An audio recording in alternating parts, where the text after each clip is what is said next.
Hello, and welcome to the Pool is Abstract, where we're currently rewatching and dissecting the revived series of Doctor Who episode by episode. My name is Connor, and with me is the woman who certainly keeps me amused. It's Charlotte. Ah, thank you. Hi, how you doing? Hello, I'm okay. How are you? I'm all right. You look tired. I am. There's one consistency you can get in this podcast. Charlotte's constant state of tired. Yeah, that's fine. You wake up tired, you go to work, and then when I pick you up, you look tired. Yeah, I'm just tired. Okay. Well, anyway, on to business. Charlotte, today we watched Series 2, Episode 2 of Doctor Who, Tooth and Claw. It aired on the 22nd of April, 2006, written by Russell T Davies again. I guess, but without going into too much detail, how do you feel about this one in comparison to last episode with New Earth? This is also mid, but it's more positively mid. It's better mid. I agree to a degree. Yeah. I think it is still middling Doctor Who. I think the latter half of this episode I like more than New Earth. But the first half of this episode, I think I might prefer New Earth. Oh. I feel like this episode really picks up at like the halfway mark, but it's really kind of in the beginning. Do you not agree? No, but we'll get into that later. Okay. Do you have anything to say about this before we just go straight into the episode breakdown? No. No? No. The only thing I will say, I mean, we'll get into it anyway, obviously, in the episode, but this is our first kind of proper in-universe dive into Torchwood. Yeah.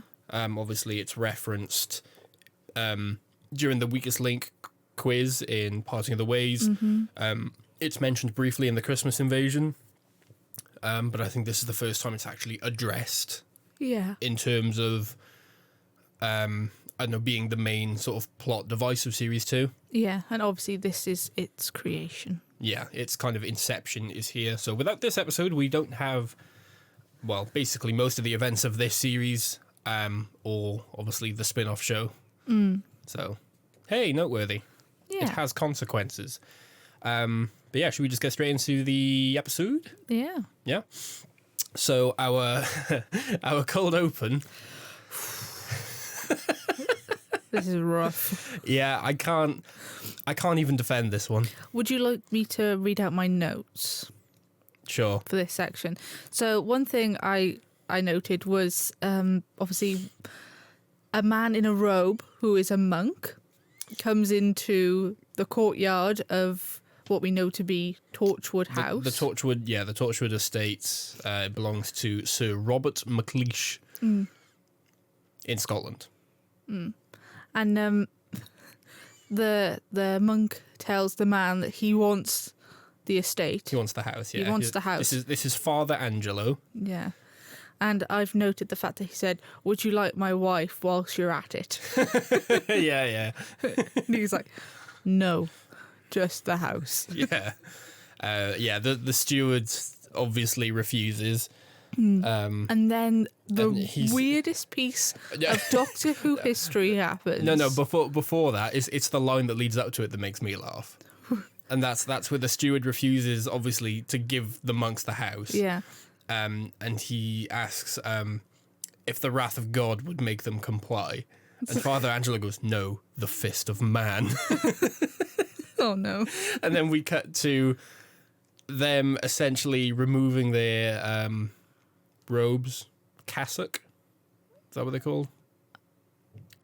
I think that's what they're called. Well, it's like a gown, is it? What, like a cape? A gown? It's like a dressing gown. Well, it's more of a... It's not a cape. It's a cape. No, it's not. They dropped their cape. It's not a cape. It is a cape. It's not a cape. It's got a hood. A cape. And it's surrounded their whole body. Have a hooded cape. I mean, I guess, but like this isn't a cape. This wraps around their whole body. They look like monks. I've never seen a monk wearing a cape. Well, I mean, you don't know. What are you talking about? Yeah, Well, I think it's like a robe. I think cassock is what it's officially called. I'll have to look this up later. But yeah, anyway, they throw off their robes and reveal them. They've got these like orange, ready kind of They're also robes, aren't they? Well, that's what I mean. I was going to say like jumpsuit, but they're not even No, they are like robes. Yeah. Yeah, they've got these like bright orange robes underneath, and then these monks proceed to do a bunch of martial arts on the men in the house in the most like early 2000s, like post the Bourne Identity kind of editing you've ever seen. Like I was going to say, you can tell this is post like Matrix, post Bourne Identity. It's all like fast cuts and all the sound effects. It's like Crouching Tiger, Hidden Dragon. They do this like massive like somersault over the people. Yeah, I've put WTF is going on. Yep, that's absolutely fair. What is going on? Why is it? What is happening? Why is it shot like this? Yeah, it's shot like a music video. It's so weird. It's not even tonally in keeping with the rest of the episode. No, it's not. It's completely out of nowhere. I think it's Euros Lyn that directed this one. I think he's the same guy who directed Rose.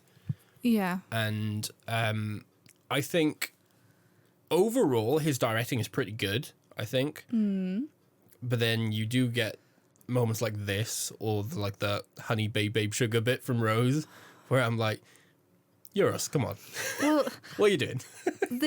I think there's 3 tiers of directing. Right. There's tier 1, which is noticeably bad, and you think, Can you give me an example of noticeably bad?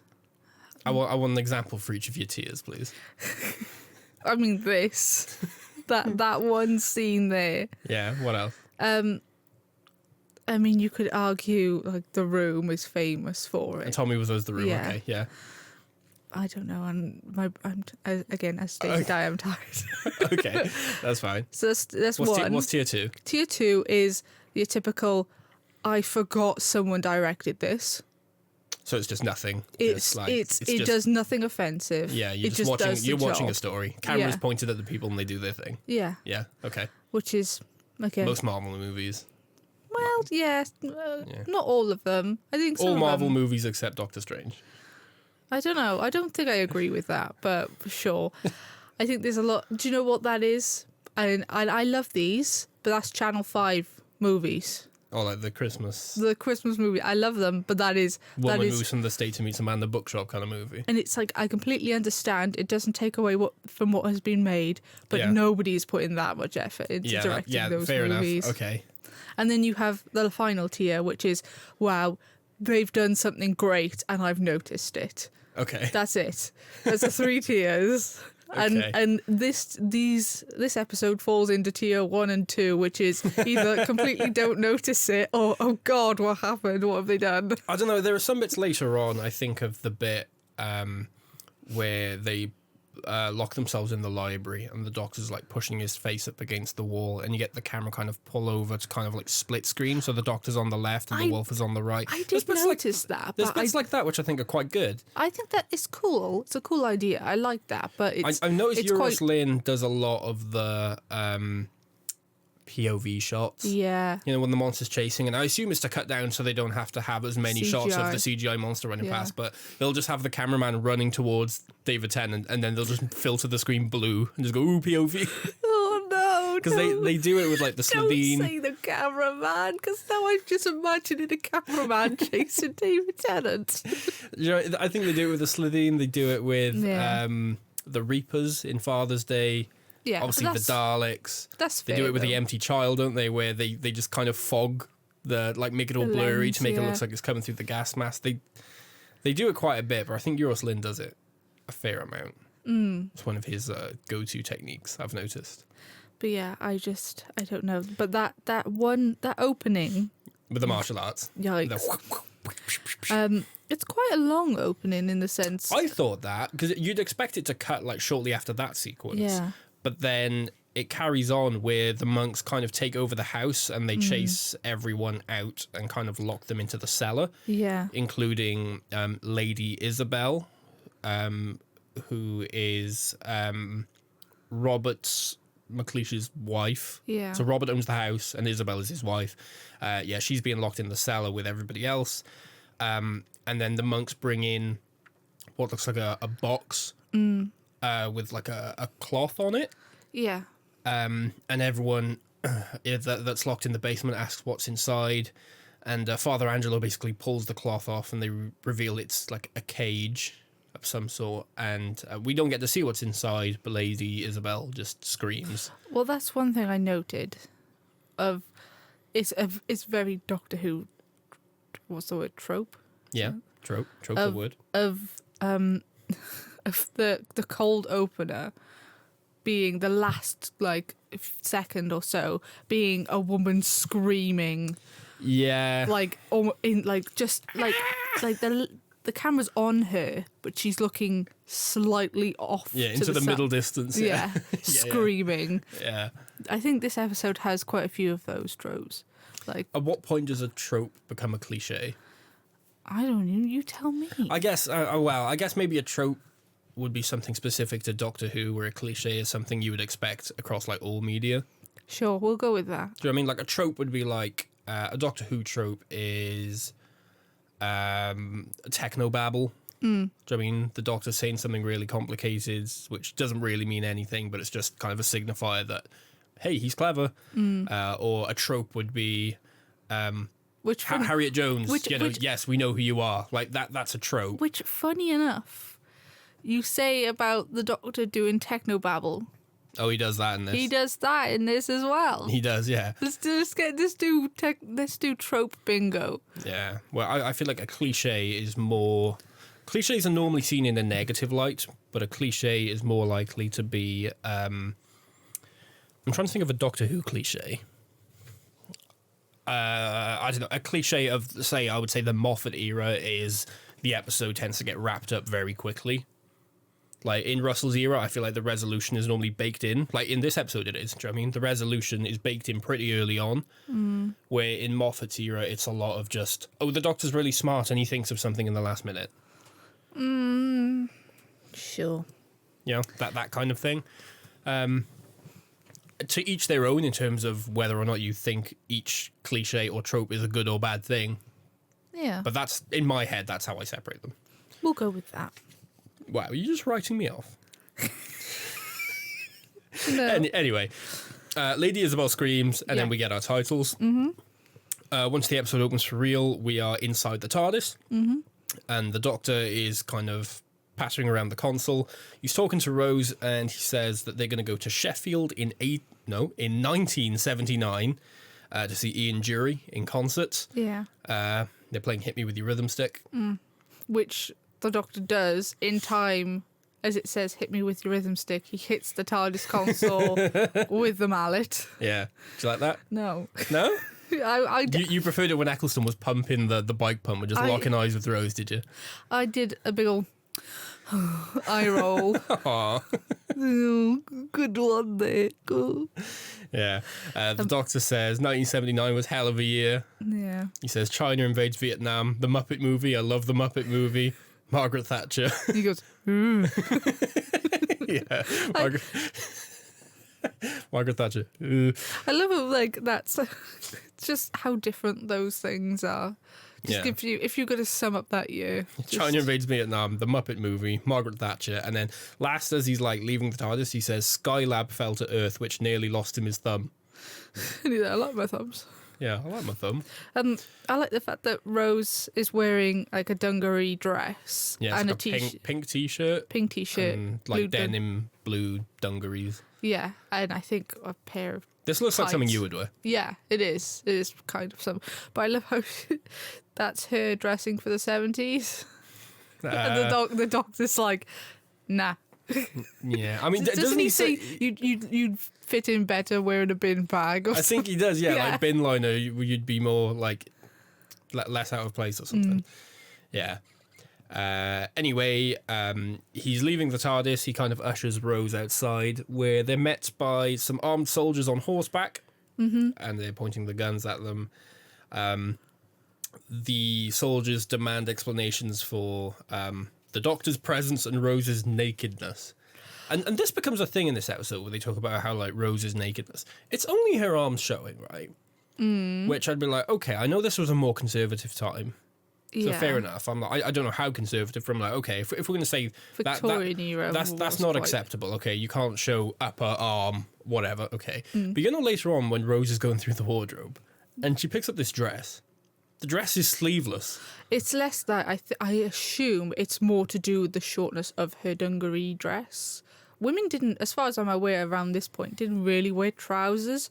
Don't think trousers fashionably came in for women until like post World War, because then it was like women can't wear skirts whilst working in factories, so we need to give them trousers, and often then that. So you think the shortness of the dungarees would play a part, despite the fact that she has clothes on her, because it's not as if she's showing her legs. Well, she's wearing, I'm assuming, either tights or leggings, which again in that era would be more like your undergarments. It'd be like wearing underwear. Right. So again, nowadays our underwear are just pants and bras. See, I guess I was seeing nakedness as showing flesh, but I guess for them showing nakedness is just not having as many layers on, basically being able to see your limbs. Because back then, because like women typically wore dresses and stuff, you wouldn't really see any shape to their body, would you? Unless they were wearing like a corset or something. You wouldn't like the dresses I noticed are a lot more like free flowing. Well, they usually would wear. Again, we'll get into the depth of this, but often there was a lot of pieces you would put under the clothes to make them fit a certain way. Right. There was like, so often you would have like the quite like large outward shaped skirts. You would put a petticoat underneath, or you would put like a cage to have that effect. Is that like the dress loops? Yeah. Loops and things like that. So you would have things like that, so that gave that body shape, because that's what was desired. But that's what I mean. It's like, it's to give off a certain look, but the certain look that you wanted was never just your physique. No, it was always... So I think even though Rose is covered, you can still see the shape of her legs. And I guess that's what probably is a bit taboo, is it? And it's one of those things as well. I mean, the fact that the Queen later on goes on to reference her as, I don't know, like a... Well, I think she says timorous beastie or feral. Because that's what the Doctor says. She calls her feral, and it's because often, obviously, fabric is very expensive and was very expensive then. So to have to have those dresses with all of that fabric, you'd have to be quite wealthy. Okay. Whereas people, so if you didn't have that, you were poor. Generally, or at least thought of as poor. Yes. Right. So the poorest of people would be wearing all sorts of mishmash clothes that didn't fit them, that were very old and tattered. And then you had like your different, you know, as we went on. So so I think it's generally because the fact that she's, you know, probably wearing what they would not, it's not historically, but would be more like underwear. Yeah. Than that makes sense. Actual clothes. Yeah. But anyway, the soldiers, like I say, they want an explanation for their presence and Rose's nakedness. This is when the Doctor works out, 1879, same difference. He whips out his psychic paper and he puts on a Scottish accent. Why? To blend in. He wants to blend into the Scottish moors. Which, to be fair, I mean, I guess it was a moment of panic, but I mean, it wasn't like unheard of like an English man to travel to Scotland. I know what you mean. Yeah. Like I say, he pulls out his psychic paper and he convinces Captain Reynolds, who is like the leader of these soldiers, that he's a Scottish doctor named James McCrimmon from the township of Balamory.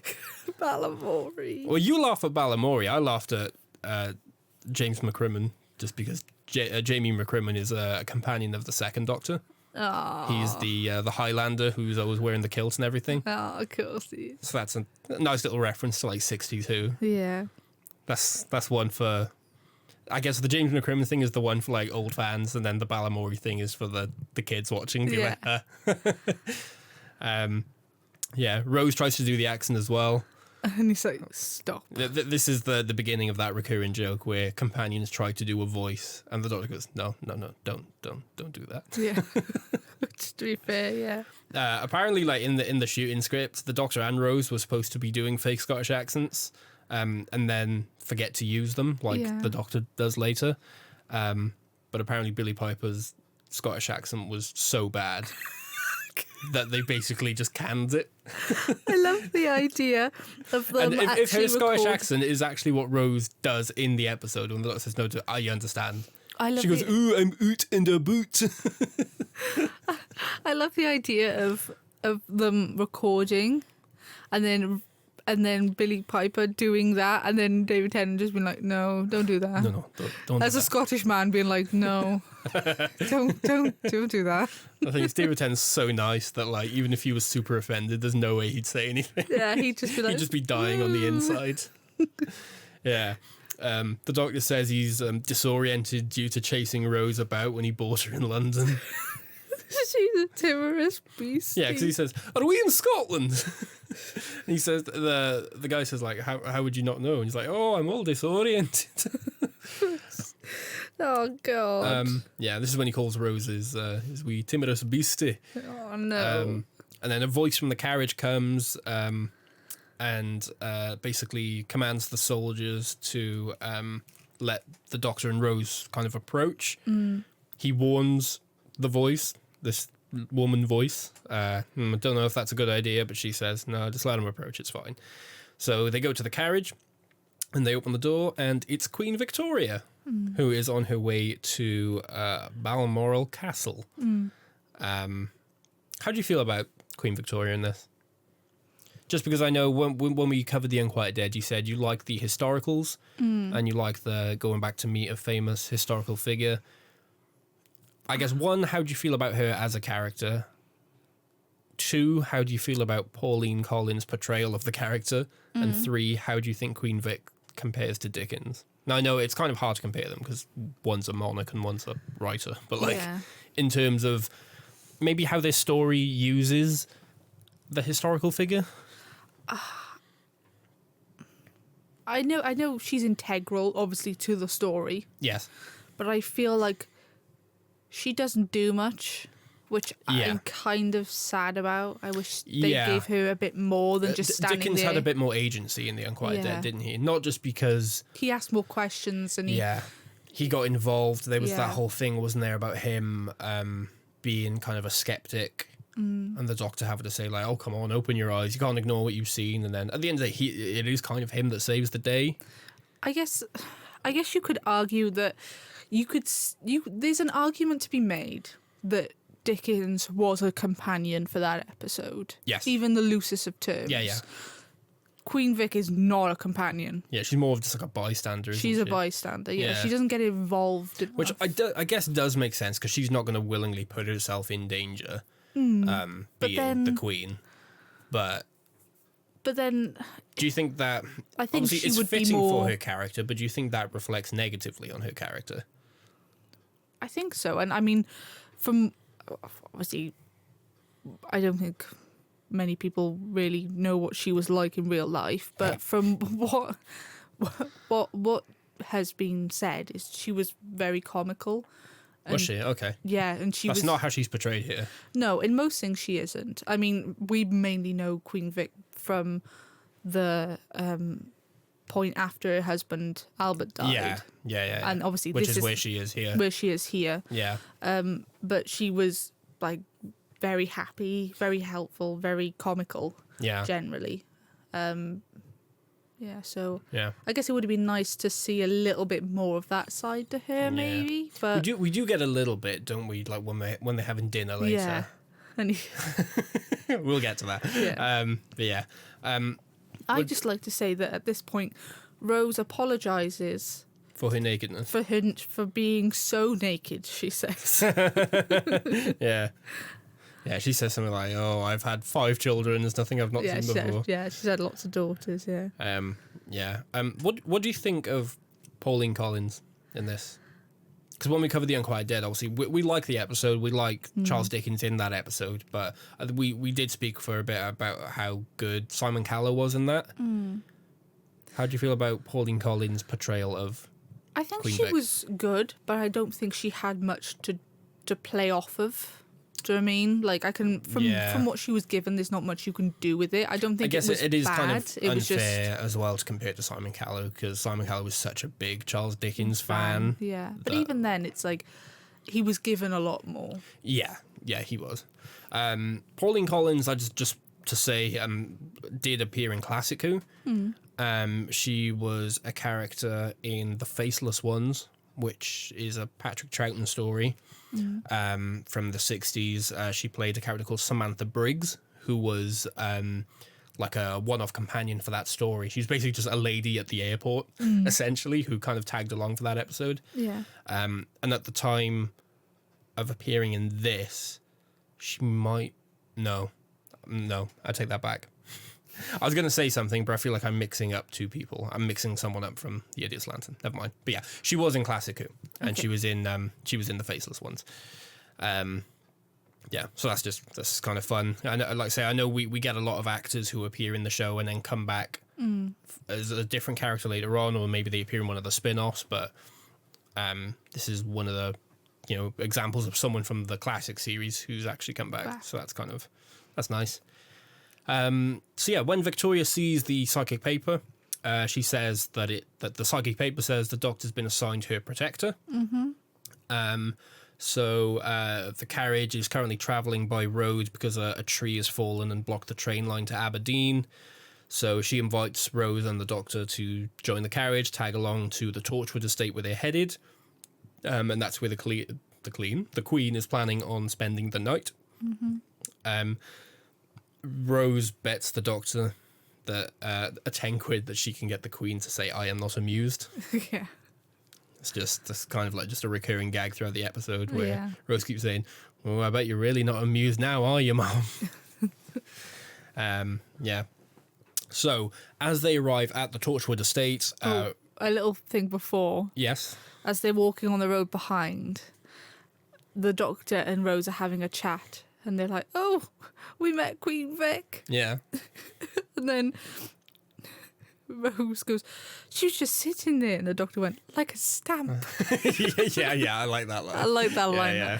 I noted that. That was good. I like that one. It did make me giggle. That's a funny little Russellism. Yeah, that's a good Russellism. I like that. Yeah. Like a stamp. Yeah. So when they arrive at the Torchwood estate, Robert is watching them arrive from the window. And Father Angelo is there next to him, behind him, loitering around nearby. He doesn't look like a monk anymore. He's now disguised as a servant, and he tells Robert to basically obey or his wife will be devoured. So Robert goes downstairs to basically greet Victoria as she arrives. I think he tries to kind of like hint to her that something's not right. Yeah. Because he says, doesn't he, like, I think she asks where his wife is. And he says, "Oh, she's away at the moment and taking half the kitchen staff with her." He's trying to hint that and he's like, she shouldn't stay here. Well, he even says, he's like, "Don't you want to move on and go somewhere that can cater for you?" And she's like, "No." Yeah, he's like, "No, I like it. It's rustic." He's like, "Oh." That's such a snooty way, isn't it? Yeah, rustic. Yeah. I've noted here, nobody's talking about all the bald men. It comes up later. Yeah. From the Doctor. Well, I love that line. but like the first thing I would think is like, even if it's Why not... do all your staff shave their heads? Yeah. I was like... Was there an outbreak of lice? Do you... Is this a preference? I don't know. Like, why are all your footmen bald? Is it a thing on you? Do you like them to be bald? Because it makes your hair... Do you like them to be bald? Because it makes your hair look longer? I don't know. I like how you interpret it as being him being like self-conscious about his own hair. Well, these are the kind of questions you would have. But they're not the kind of questions you would ask. No, of course Particularly not in 1870. No. I'd just stand there and be like... I say, I've noticed that your help are all lacking in the hair department. So anyway, Victoria kind of insists on staying. She says that the estate was a favourite of her husband, Prince Albert, who used to visit Robert's father. She introduces Robert to the Doctor and Rose. Well, the Doctor initially, and the Doctor introduces Rose and says... the feral child. Yeah, so I apologise for the feral child. It was either her or the Elephant Man. Which I like. So anyway, they enter the manor, and Reynolds, who again is the captain of the guards, he locks what appears to be like a small leather box inside of a safe. And then down in the cellar...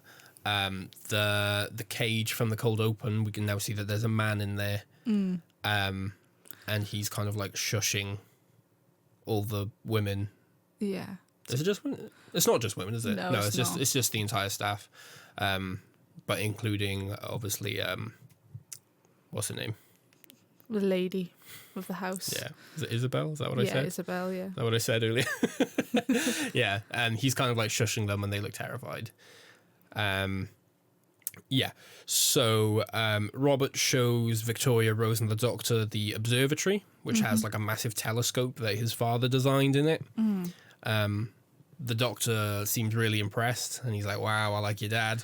And then He looks at it and goes, "It's a bit rubbish." That didn't sound like David. That sounded like the Listerine donkey. Yeah, it did.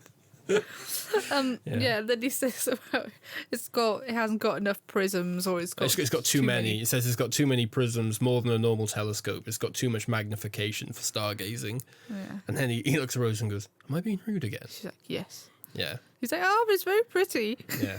I guess you.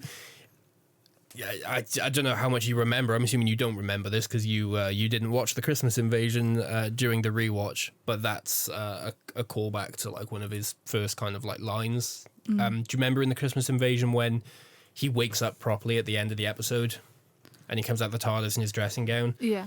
And he's going on this kind of rant about not knowing who he is, and he turns to Rose and he says, "Oh, fat load of good you were, Rose. You gave up on me." And he says, "Ooh, that's rude. Am I rude now?" So that's kind of like a nice little callback to that. Little note I made here, Yeah. which is so insignificant, but I'm going to say it anyway. Yeah. I noticed the Doctor is wearing something slightly different.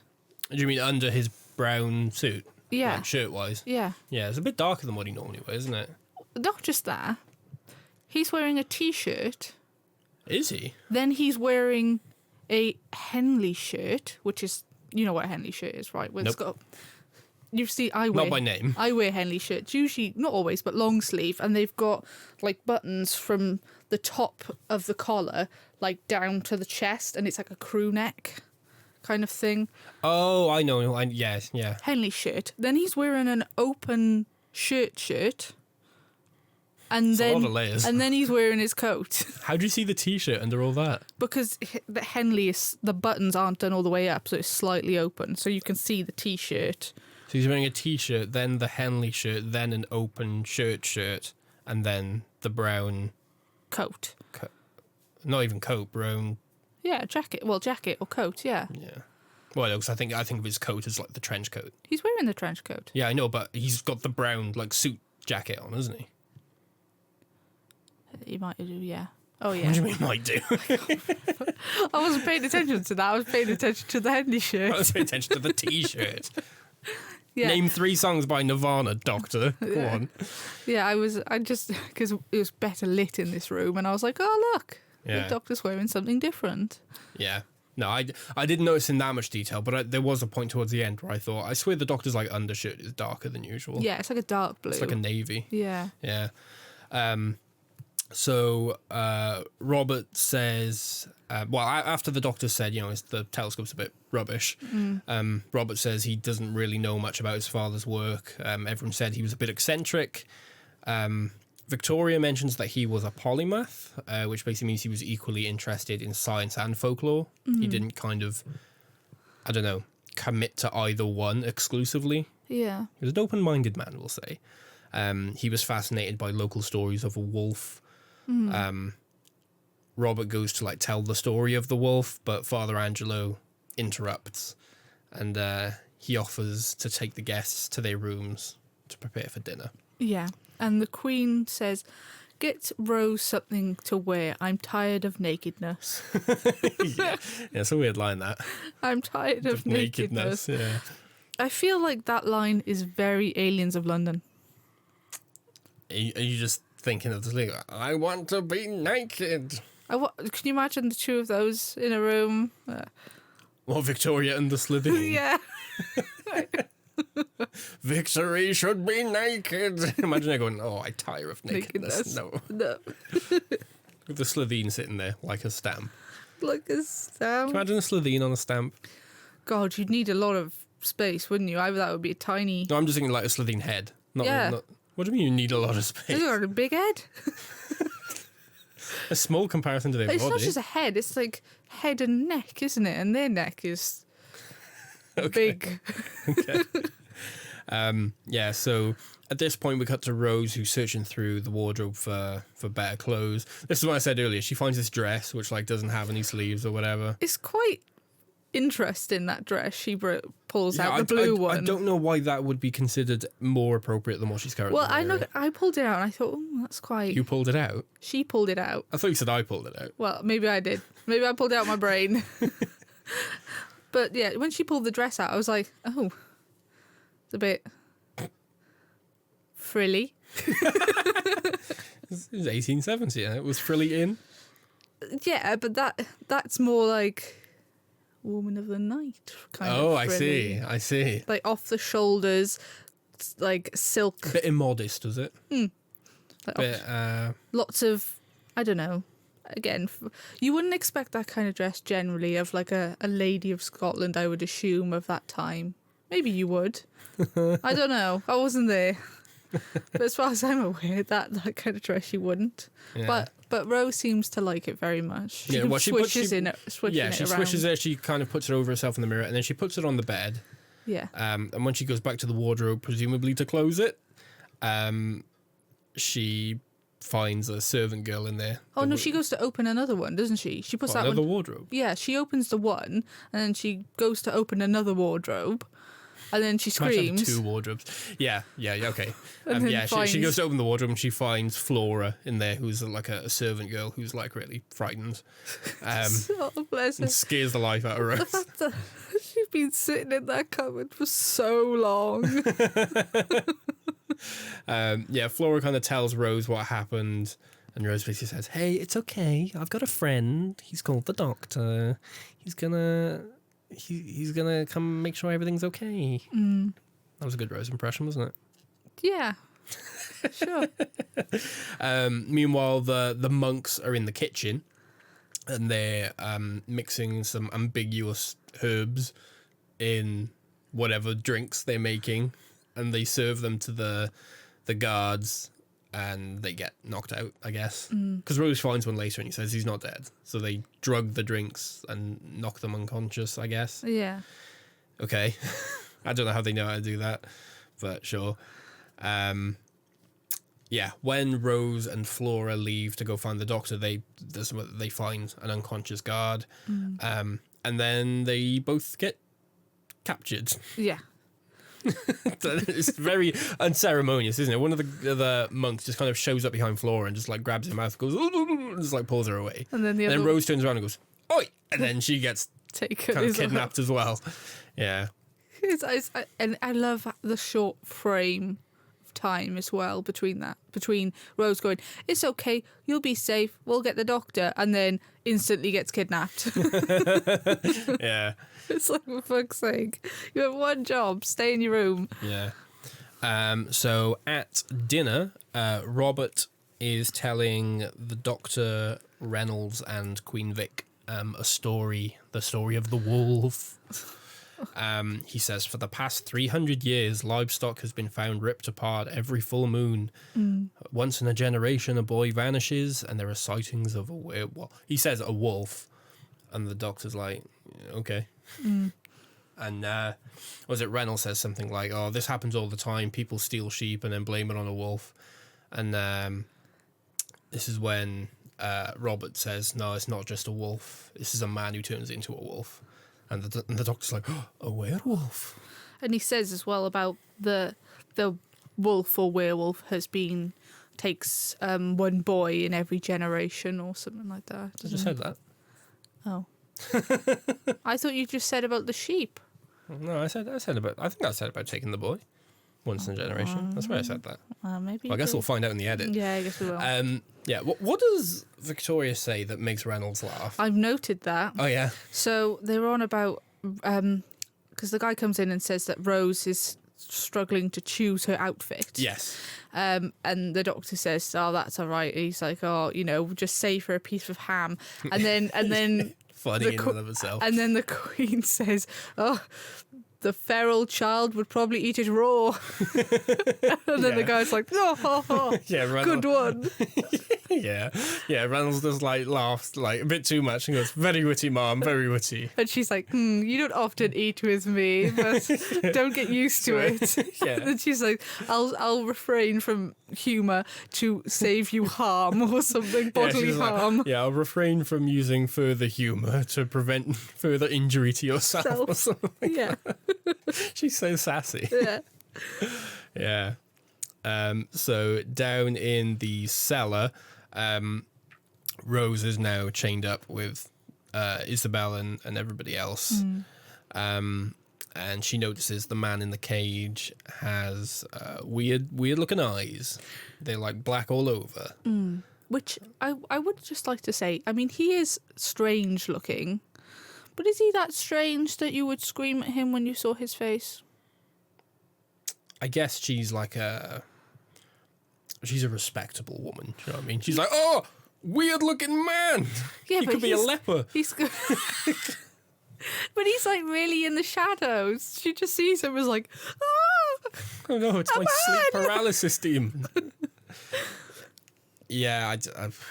Maybe she saw his teeth. Maybe it was the dental hygiene that made her scream. Maybe we're just desensitized to strange-looking people now through Doctor Who. Do you know what I mean? Like, You know, I mean, like, yeah, he's a bit weird looking, but he's no Jagrafest. Do you know what I mean? He's no Cassandra. Like, Do you think she'd have screamed at Cassandra? I think she would have fainted at Cassandra. Yeah. So yeah, he's got his eyes are like all black. If anyone's seen Supernatural, just like the kind of eyes that the demons have, just like that. It's like no iris or pupil. It's just the entire thing. Big old lid black to lid is contacts. just black. Yeah. Yeah. So Rose obviously knows he's not human. So she asks what planet he's from. He's like, intelligence. He says the body he possesses was born 10 miles away. A boy stolen by the monks, but he comes from much further. Rose basically says that, hey, I have a friend, we can take you back home. You know, you don't have to stay here. And he basically says, why would I want to leave? And we basically work out his plan, essentially, is to bite Queen Victoria and move into her body and begin what he calls the Empire of the Wolf. Yeah.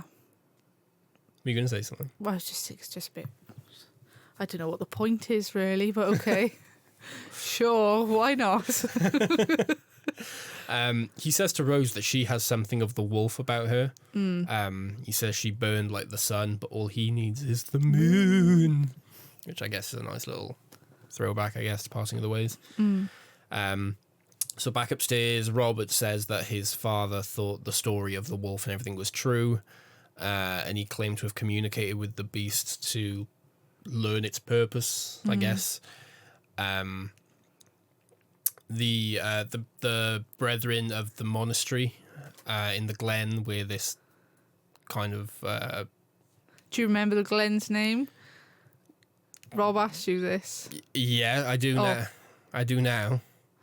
So right, for context, I'm going to give you here. So I've already recorded an episode with Rob. I was trying to work out when it was, yeah. Yeah, spoilers shall. Nice. I've already recorded the episode with Rob for Love and Monsters. Yeah. So we recorded that obviously before we're recording this. Obviously that won't be published for weeks to come. But Rob gave me a little quiz at the end of that episode, and one of them was the name of the Glen in this episode, which I didn't know, but it's the Glen of St. Catherine, which I did remember. I was waiting for it in the episode. I was like, when do they mention it? I was looking out for it. That's much later in the episode, though. That's when they're talking about the... They mention it twice. Oh. They mention it in the library, and they do mention it before as well. I think it's here they mention it. Yeah, so anyway, the brethren of the monastery in the Glen of St. Catherine didn't like Robert's father's sort of investigations. Robert asks, what if the monks turned from God and started to worship the wolf? Yeah. This is when the doctor notices that Father Angelo is like looking at the window. He's kind of like facing the moon, and he's just kind of chanting. And he says, what if the monks... sorry. Yeah, but yeah, he says, what if the monks are with us now? Which it would be less obvious if the monks weren't literally chanting Lupus Magnus es Lupus Fortis es Lupus Duus est. Which I believe is Latin. Which translates lupus as... is moon, isn't it? It translates as the wolf is great, the wolf is strong, the wolf is God. So that's what that translates as. So, yeah. Yeah. I'd just like to make a little note here about... I thought it was quite nice. They were talking about ghost stories. Yes. And Queen Victoria's take on ghost stories. And she says, obviously, for children, it's just to scare them. But she said for adults, it's kind of like a glimmer of hope that you'd be able to communicate with those you've lost. Yeah. And that it's not like the end of things. Like they could, commune from the dead and beyond. Yeah. And I think that's really nice. Again, obviously, because at this point she would have lost her husband. Yeah. It is that generational divide as well. Like, if you went up to an 8-year-old child and you said, "Hey, do you want to watch this movie called Ghost?" They wouldn't think it's a romance movie with Patrick Swayze. No, they wouldn't. wouldn't. They'd be like, "Oh no, it's like Ghostbusters or something." Yeah. But yeah, at this point, the monks open the cellar doors, and moonlight kind of starts to stream into the cellar, into the cage with the weird-looking man in it, which causes him to transform into the wolf. Here's something I have, and I don't know if you agree with this, but do you think that the monster of the week is a lot more effective before he turns into the wolf? Yeah. Because he's more sinister, isn't he? Yeah, I think when he's just this weird, pale, bony, strange-looking man with kind of cooked teeth and all black eyes, and he talks very much like this. Very. I'm not even trying to do the accent, but he talks very light and airy, and there's something kind of creepy about it. Do you know what I mean? Yeah. He's like, oh, there's something about the wolf. Where, yeah, as soon as he turns into a big furry boy, I'm like, oh, and okay. he's kind of a pretty furry boy as well. He's quite cute, isn't he? Yeah, so he's got lovely eyes. I guess you can't really have a werewolf episode without a wolf. No, you can't. It's a bit underwhelming, but I don't know. I just thought he was a lot more intimidating and a lot more effective before the transformation. Yeah.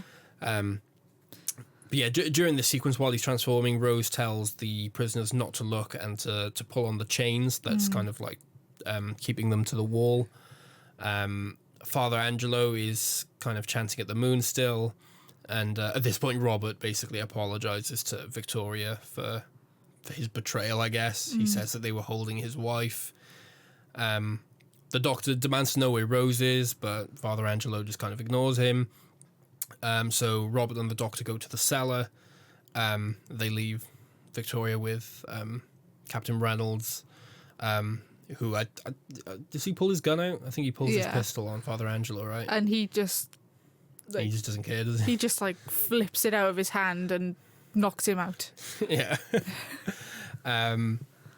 Yeah, he asks him what his plan is, I think, and Father Angelo says, "The throne." Yeah. Is this what Game of Thrones is like? You tell me. You tell me, mate. You watched the entirety of that show through YouTube Shorts, so you tell me. Is that what Game of Thrones is like? Do you see those clips? From what I've seen, what do you want? The throne. And then just backhand someone. Pretty much, yeah. Once you cut all the nudity out of Game of Thrones, that's what it boils down to. Yeah, it's less. If you cut out the violence and the nudity, that's what it is. Where's the lie, though? You get an hour of politics. Yeah. So the doctor and Robert reach the cellar just as Rose and the other prisoners kind of break out of their chains. At this point, I don't know what you want to call him, the host, I guess, the werewolf, I guess, breaks out of the cage, and everyone runs out of the cellar. Yeah. Well, I've noticed this bit because I thought it was quite funny. So everybody's screaming and running out of the room, and the doctor runs in, looks at the werewolf, and goes, "Oh, that's beautiful." That's beautiful. And it's like, come on, man. Priorities. Get them straight. Yeah. Just the doctor, again, distracted by something shiny. He's like a magpie. Yeah, he's like, ooh, new creature, ooh. Or he's just like that one friend that we all have who just has to pet every dog they see. Yeah, And it's it's like, you. ooh, fluffy boy. It's you. Or you with cats. Yeah, me with cats, yeah. Anyway, they all evacuate the cellar. The doctor kind of locks the door behind him with the sonic. Upstairs, Victoria works out that the monks are the ones who sabotaged the train tracks, basically to lure her here, I guess. Yeah. But she says, hey, after 6 attempts on my life, I can at least say I'm prepared. And she pulls out a revolver from her back. Tiny little... Oh, Victoria's packing. Cheers. Do you know, I find this quite interesting. So, obviously, we assume she shoots him, because we hear a bang. Yeah, he says, he like kind of stops her and goes like, woman. Yeah. And she goes, the correct form of address is your majesty. And just bang. Bang. But what I find She started blasting. interesting is the fact that she then runs down the stairs to meet the doctor and tells them that the guy she was with took care of him. Yeah, I guess, yeah. She was like, well, yes, I killed a man, but I'm not going to tell them. I guess it's, you could argue it's either a way to keep the fact that she has a gun hidden. Well, that's what I was keep thinking, it a secret. yeah. Or it's to hold up this facade that she is, I don't know if helpless is the right word, but she needs people to take care of her so people will underestimate her. Probably. To keep the guard down, do you know what I mean? That would be my assumption. But yeah, it's an interesting thing to note. Yeah. Yeah, so the women, I've noticed, all like go to leave the house through the kitchen while the steward is like organising all his men, presumably to help fight or something. At this point, the werewolf breaks through the door, but is kind of, it backs off after they start firing like rifles at it. I've put a note here. The smug man who says, oh, we've shot it, nothing will survive that. Yes. And then he gets eaten. Yeah. And I've just put smug man gets eaten. Smug man.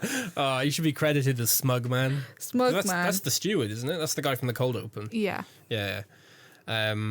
He's like, oh, must have run away. And he's, yeah, the women... The doctor tells everyone to retreat, I think, and the steward basically refuses. He says nothing could have survived that. It's probably crawled away to die, and then he's just like grabbed from the ceiling and just killed. The women go to the, like I say, they're in the kitchen trying to find a way out, and they see the courtyard is kind of guarded by a bunch of monks with rifles. Yeah, so at this point, Robert, Rose, and the doctor just run, I guess. The werewolf kind of kills all the men that are left and then heads to the kitchen where the women are. But instead of going in and just slaughtering them all, it kind of like sniffs the air and then just leaves. It's like, was that a good sniff? Yeah. And Lady Isabel looks kind of like confused by the whole thing. But again, this is a nice setup for the reveal that comes later, I think. So Rose and the doctor and who else? Robert, Queen and the Queen's bodyguard at this point. Yeah. Are all running down the hall and they hear that the werewolf is now coming for them.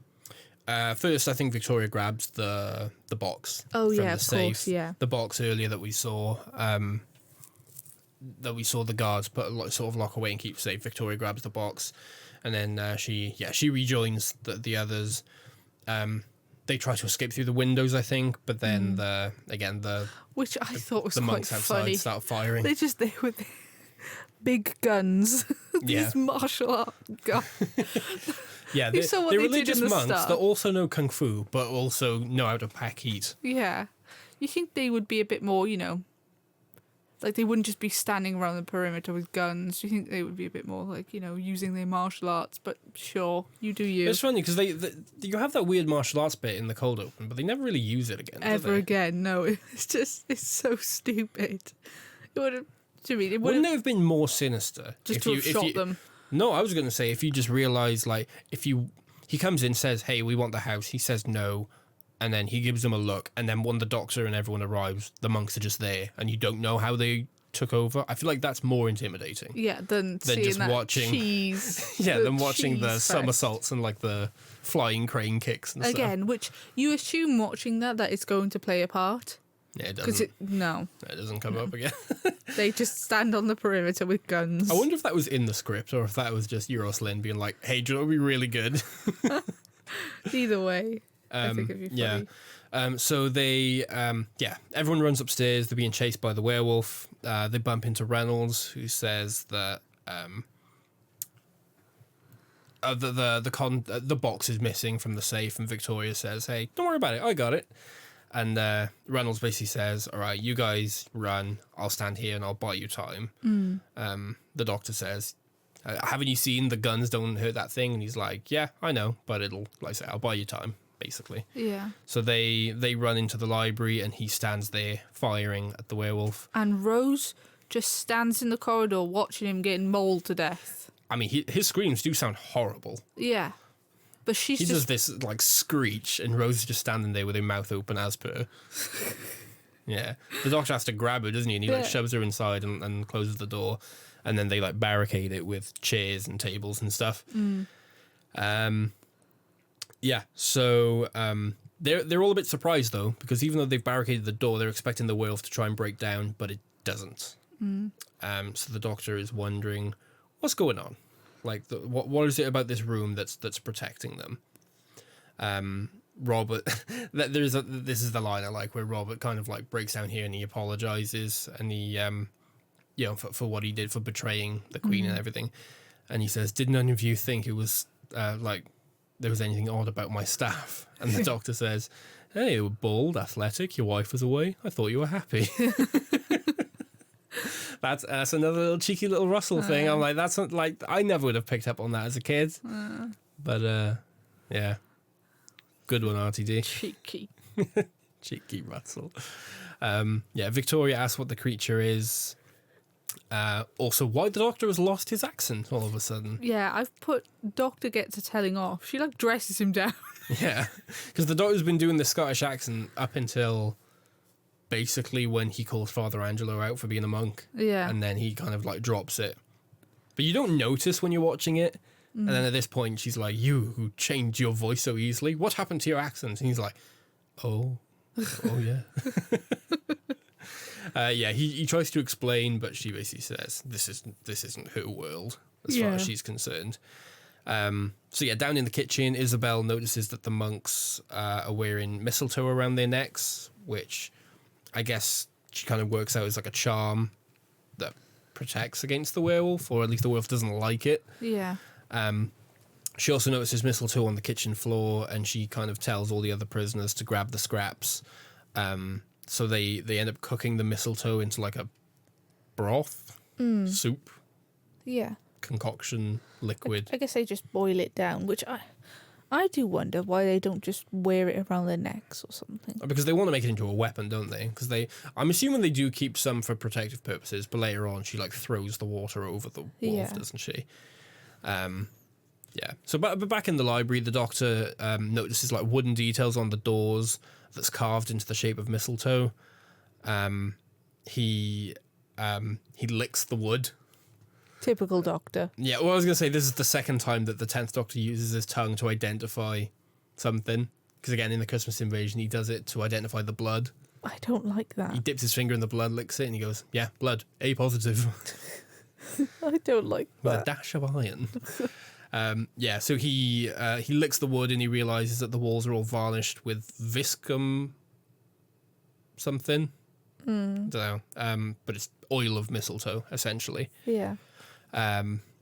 So the werewolf is allergic to it, and Robert's father knew about this, so he kind of made this room to be werewolf proof. Yeah. At this point, Robert basically says, like, "We need weapons," and the doctor says, "Hey, we've got the greatest weapons of all in this very room, books," which is a very Doctor thing to say. Yeah, and he also tells him like, "Oh, can see you obviously didn't get his intelligence." Yeah. And then Rose is like, being rude again, and he's like, "Good, I meant that one." It's like, oh, this poor man is just stressed. Leave him alone. Yeah. So 10th Doctor's a douche. He is a douche. Yeah, I know. There was that bit. I pointed out to you when we were watching it, but I forgot to cover it here. But when I think it's when they're in the telescope room and Rose is trying to get Victoria to say that she's not amused. Yeah. And there's the bit with the doctor's just like, I know it does come into play again in the ending, but I was reminded about saying the 10th Doctor's a douche. Is that this whole episode they're all in like serious danger, but Rose and the Doctor are just not really taking any of it seriously. No, they're just. And I'd like to say, I know it comes into play in the end, and that's kind of why Victoria does what she does. But yeah, during that moment where she's trying to get her to say, I'm not amused, and the Doctor's just kind of like rubbing his eye. Yeah. And he's just like, you can just see David Tennant just really trying not to laugh. Yeah. Which I do find funny. But yeah, anyway, we get this little montage of them all reading through books. Robert is reading about explosives or something, and the Doctor finds an account of something falling from the sky near the monastery in 1540, which is about 300 years prior. The Doctor kind of theorizes that only a single cell survived, and it moved from host to host, growing stronger with each generation, which is why it's only now come to light, I guess. It wants to establish an empire and kind of advanced technology, hence why it wants to possess someone of the royal family. So Victoria kind of, I think this is when she says to Robert something like, hey, if the worst were to happen, I would rather die than be infected by whatever this thing is. I like this bit, and the Doctor's like, "Oh, not a time to be talking about like your belongings." Yes. And then she says, "Thank you for your opinion," and then says, "But." Yeah. She just shuts him down. She's like, "I've had enough of you. Shut up." Yeah, he needs an ego check now and again. But yeah, Robert's like, "Hey, don't talk like that." But she's like, "No, just listen. If that's gonna happen, I want you to find a safe place for this. It's something older and more precious than I am." And she opens the box. And even Rose recognizes the Koh-i-Noor, which is famously a gemstone that Prince Albert had this kind of obsession over and kept getting it cut to make it like perfectly shiny and sharp and the right shape. And it's now like 40% the size it originally was because it had been cut so much. The Queen had been taking it to the jewelers at Hazelhead to be recut on the journey, hence why she has it with her. The Doctor, like I just said, the Doctor kind of tells the story of Prince Albert and doing all that stuff and cutting the diamond down. And this is when he kind of has like an epiphany, and he kind of realizes that everything that they thought was separate, with like the diamond, the telescope, Robert's father, Prince Albert, they're all connected, essentially. What if the two men weren't just exchanging stories but actually laid a trap for the wolf, is his theory. Just before that point, Rose is talking about the diamond and then obviously about the werewolf. Yes. And she said Mum would fight the werewolf with her bare hands. With a werewolf with her bare hands. And the Doctor says, yeah, and she'd win. I mean, yeah. To get the diamond. I mean, yeah, Jackie, yeah, 100%. Yeah. Yeah. I don't know. I think she'd flap her arms and... It's the wolf. It's a wolf, man. So as soon as the Doctor comes to this realization, we get like a bit of dust kind of sprinkle down from the ceiling. Yeah. And they all look up and they see the werewolf like standing on the skylight.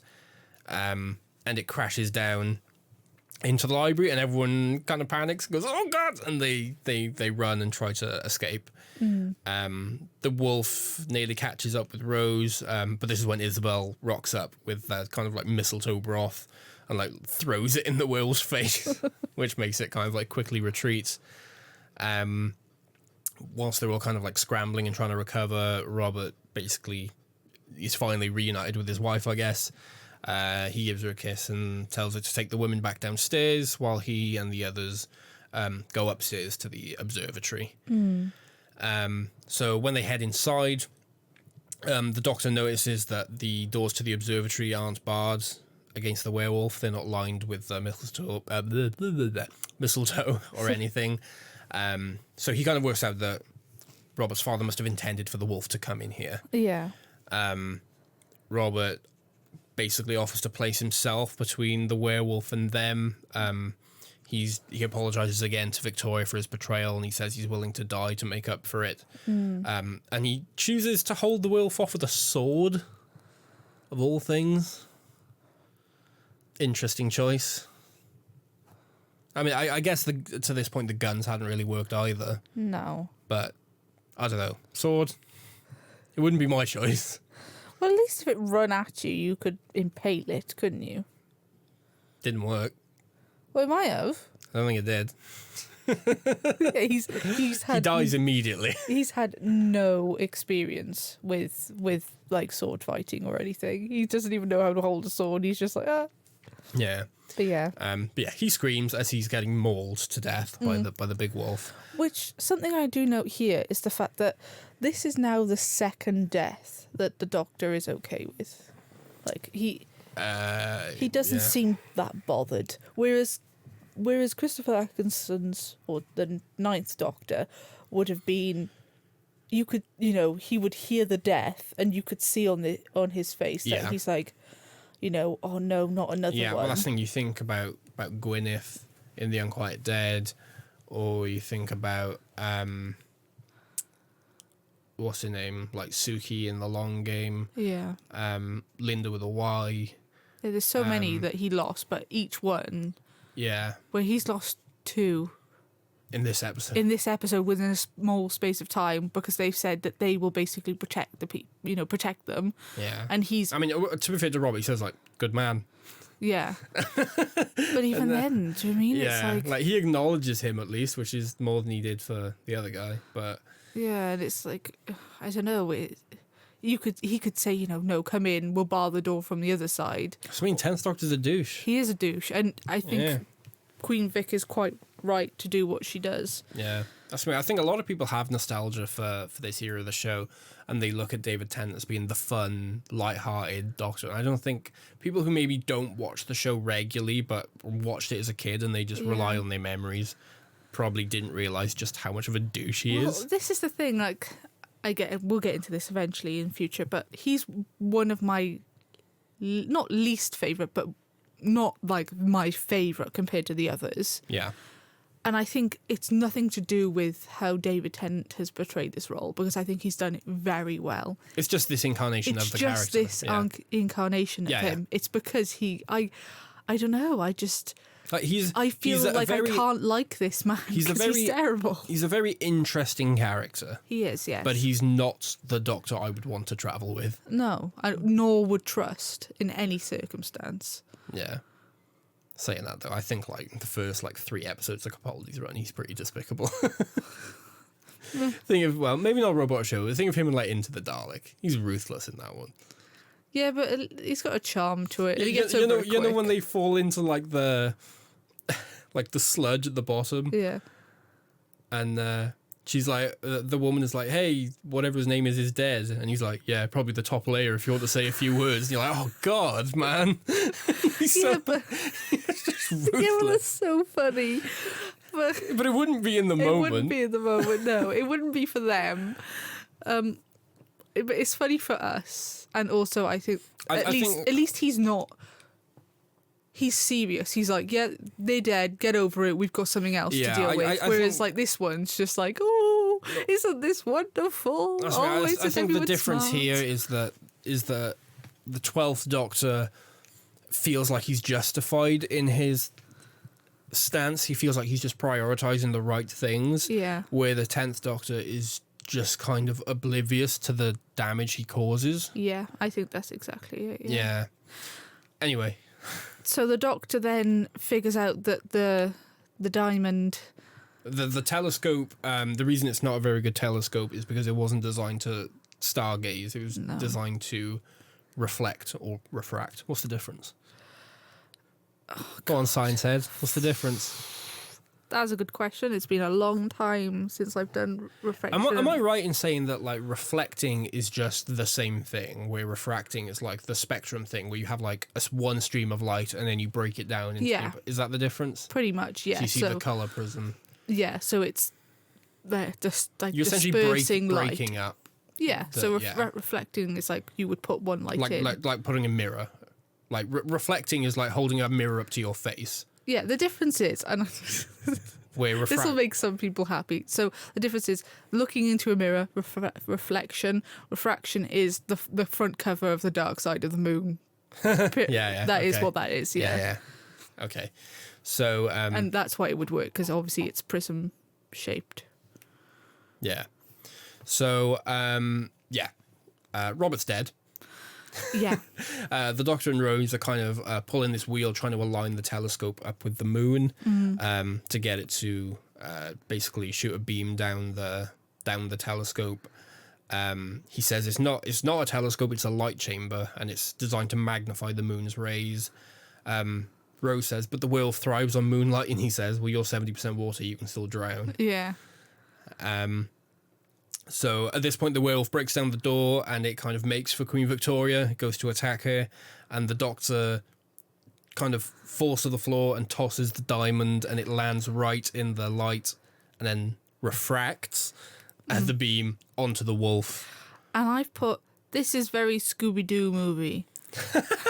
I know the exact. You know, I know the exact with bit you're the talking little, about. the little. Is it Scooby-Doo one? Yeah. And with the crystal ball and the light and like all the little.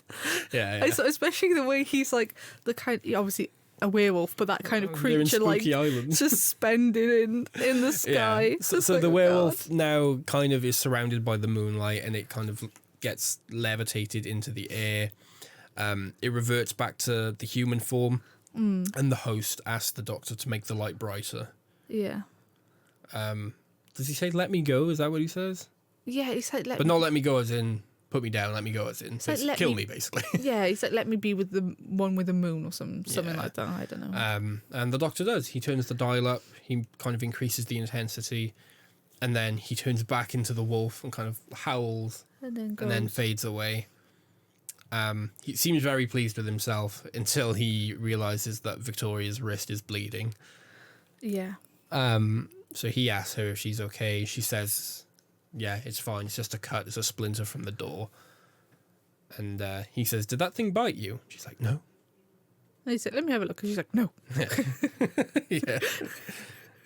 Which, I know this is left ambiguous on purpose, but if it did bite her, then liar, hypocrite, 'cause she said she'd rather die.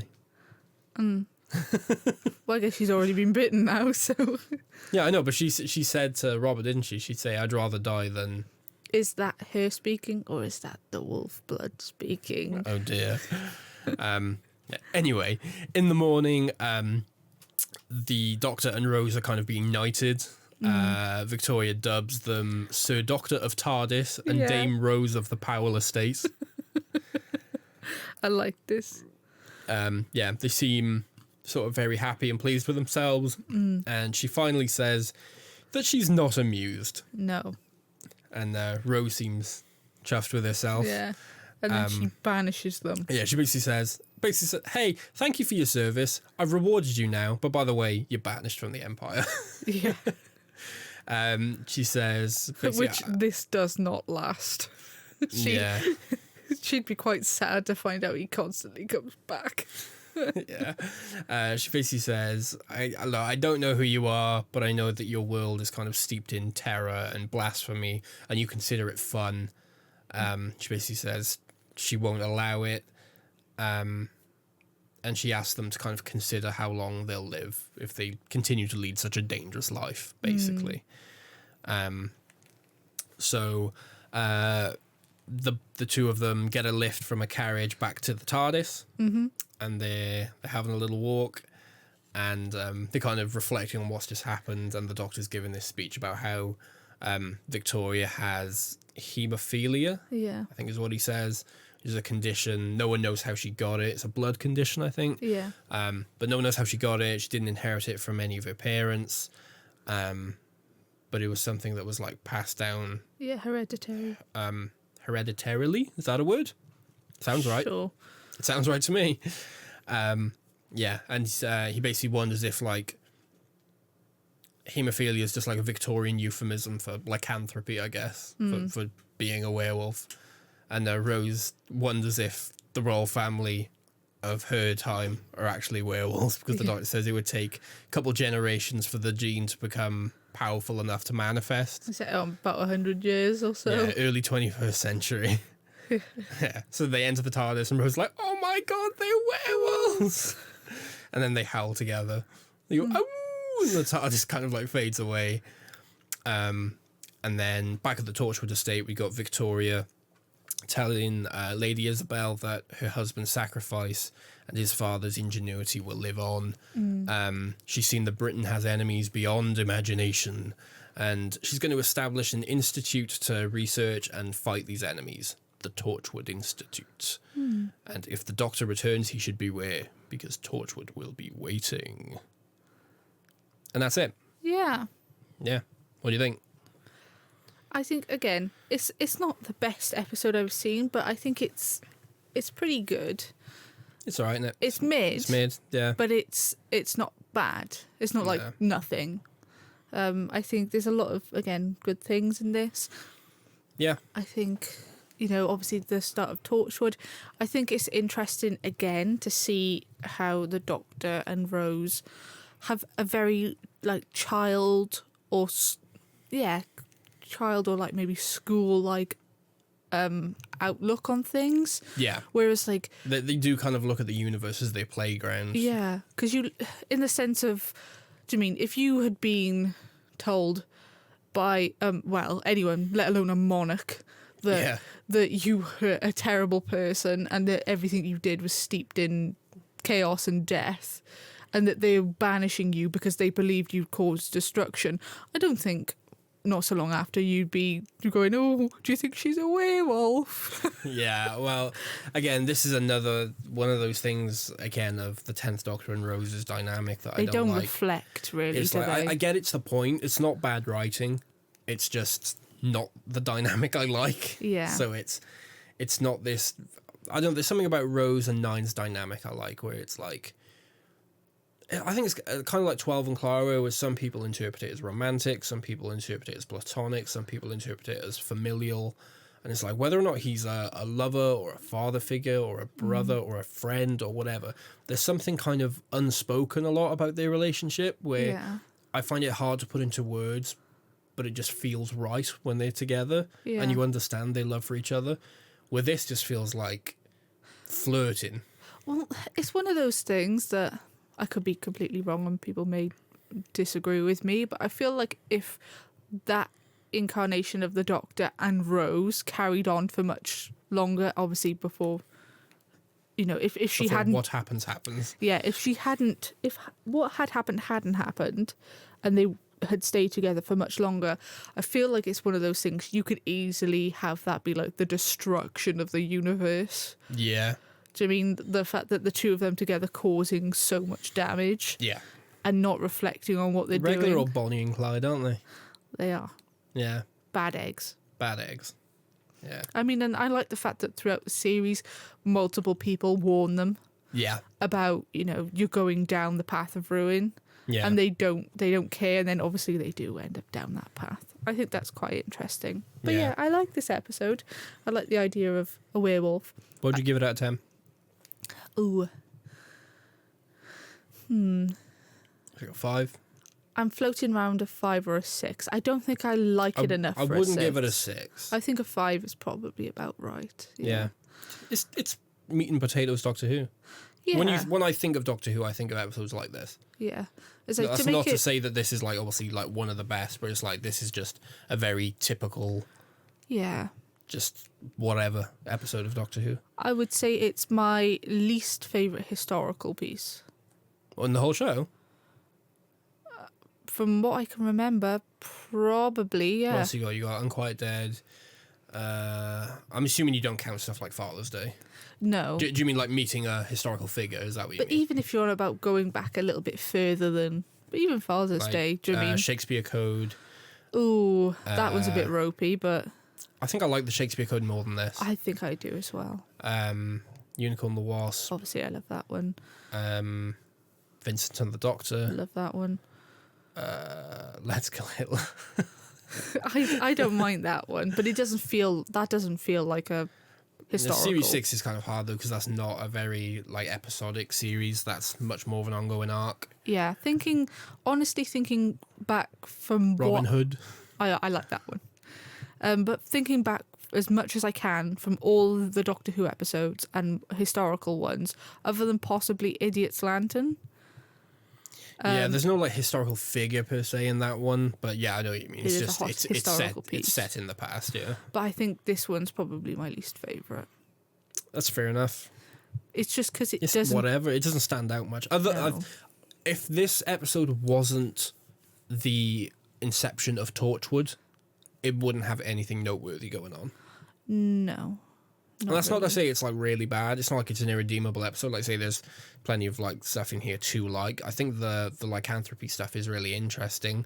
But again, I feel like maybe the monks are a bit misplaced. The monks are misplaced. I think we don't get enough time with the monster. It's like, I don't think we get enough time with anybody. I don't care about anyone in this story other than maybe Victoria. I don't care about Robert. I don't care about his wife. I don't care about the steward. No. I don't care about the other guy, whatever his name was. Because it doesn't make much sense. I'm assuming the fact that it's like werewolf blood. Is that what came down in that meteor? Like a werewolf cell? Is it a cell of... Well, the Doctor... Yeah, that's what I mean. They don't really explain it, do they? No, they just say, I guess it's not really important. It's a cell of something that creates a werewolf, but... But it takes like 300 years to be ready. To be a werewolf, but also... Like, I mean, the creature, the man or the creature described it as he'd found the boy's body and carved out his soul and sat in his heart or something like that.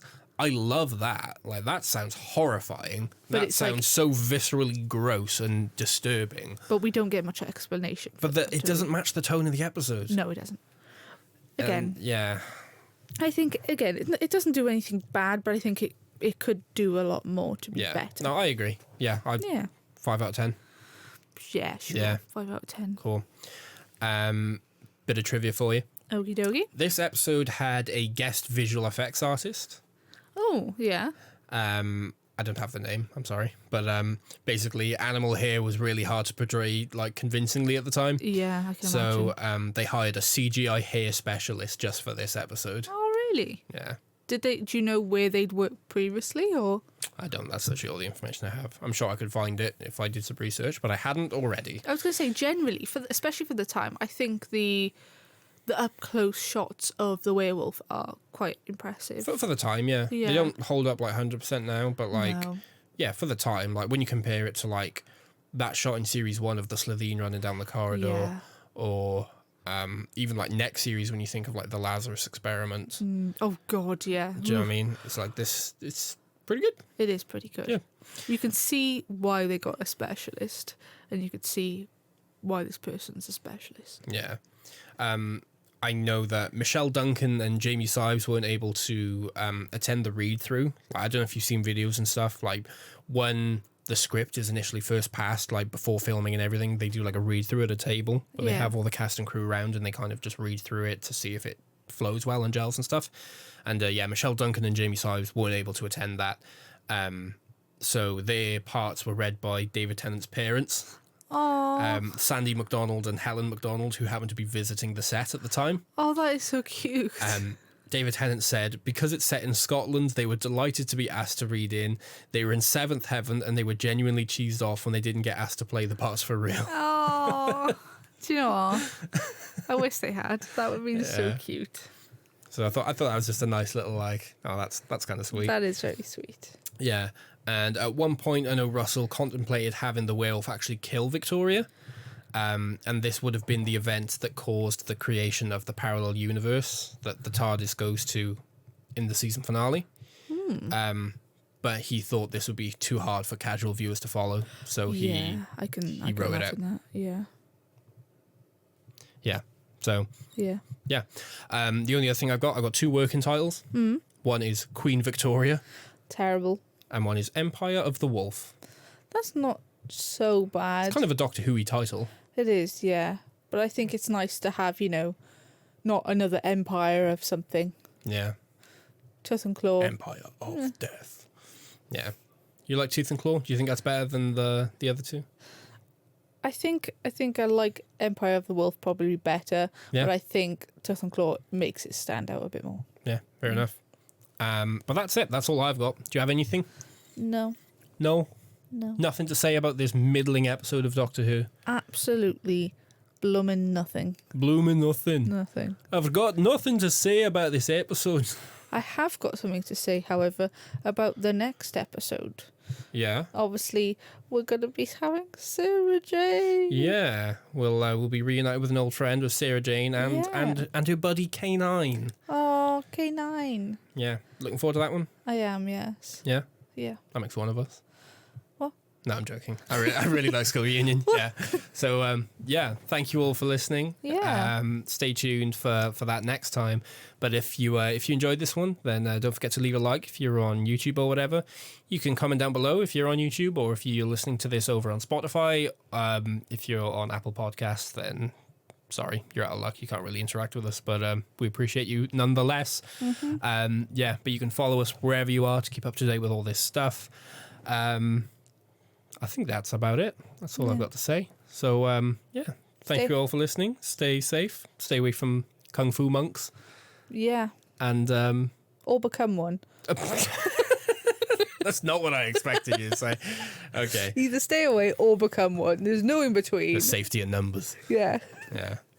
But, yeah, thank you all. We appreciate you. And goodbye. Bye.